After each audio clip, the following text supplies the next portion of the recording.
situation. Doing comic is it's not that easy to do. Because you've got to turn out a certain amount of work every month. You've got to find a style and find an approach that works, and you can feed your family.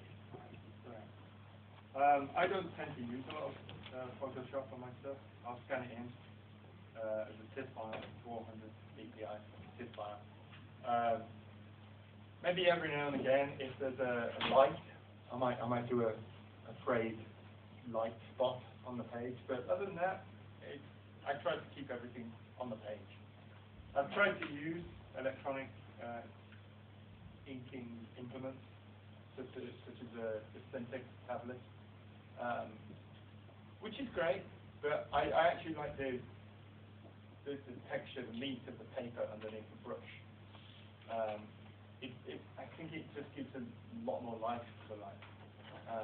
And I've used Cintiq tablets, but they just tend to slip. You know, when you use the pen on the Cintiq tablet, it just slips across. I've not used it. Sometimes there's a little delay sometimes as well. Yeah, there is, and you know, for me, I mean, okay, look. For me, when you're using a brush, and there are Cintiq pens which are very touch sensitive, but they still don't get that quality. Okay. See, like here, I can start pretty thin, and then realize that there's a lot of muscle on the arm up here. Just ask Laszlo over there. Ask him about muscle. Mr. Johnny Depp with muscle sitting over there. So you can get a nice thin line with the brush, but then you can thicken it towards the end. And that's such an easy technique to give depth to a figure. It's very difficult to do that with a Cintiq. At the moment, might be different in the future. One of the good things about using modern technology, though, is I did a Doctor Who graphic novel last year. Copies for sale this weekend. Come by.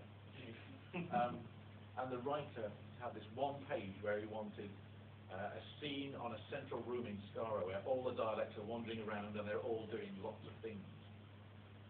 A whole page. I was up to 15 pages to finish, and I had 4 days to deadline. I created 7 dialects which I drew out, and then basically I just played copy and stamp. So it's a 7, so there's no variations. They're dialects. They don't do very much. They face that way, they face the other way. They blow up occasionally. So I just did that, and you really like the page. And it was all my artwork, but it's just my artwork repeated lots and lots of times. So. Whereas I'm completely insane. And, every dialect. I did a comic, The Annihilation Conquest, and it called for the Creed Sentinel. No, not Sentinel, what are they? The Creed robots. Yeah, the Creed Sentries. And there were supposed to be hundreds of these guys. So I drew everyone. I'm just, you know, I was like, oh, I've got the only chance I'll get to draw these things. So, and they were all pretty much the same. They were all in the same position. They were just larger, smaller, whatever. So, I mean, what I did was I got like the 5 basic designs and then just enlarged them, reduced them on the photocopier. But then I used a light box to draw them onto the page. So they were still all on the page when I actually drew them. But that's just me. There's a Rob Liefeld crowd scene from, I think, Captain America Reborn. Right. It's 4 people. Right. In weird poses, just endlessly repeated. Yeah. Right. And they're distinctive enough that you can see the 4 people each time. I know that some artists will utilize that. I know Brandon has done a lot with the Brandon Peterson with the what's the program on the computer where you can do the figure. Poser. Yeah. So he'll use Poser a lot and just throw them in on the page. But for me, it looks a little stiff. You can't really get that movement going on there. But that's just me. I prefer the organic approach. I think he's drawing dialects. Nothing's organic. I think actually thinking about it. I did go and tweet some of them afterwards because I could zoom right in and like, right. Move that sucker up on that one. Right. I have a question for you. You always use a lot of different techniques you're telling everybody about. How do you figure out the new one? Is it just like, oh, somebody used a sock, I need to try out and do using my socks?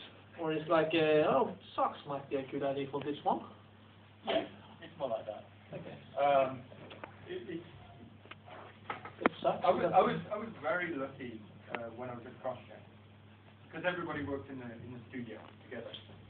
So I was very lucky to work beside Rick Magyar, who, for me, there were two inkers who showed me that inking was more of an art. It was an embellishment. It was an art in its own right. The first one was Klaus Janssen, and I would have been licking his ass if he was here. That's a whole different show. But he inked George Perez on Logan's Run, and there was one frame in particular with Jessica Six.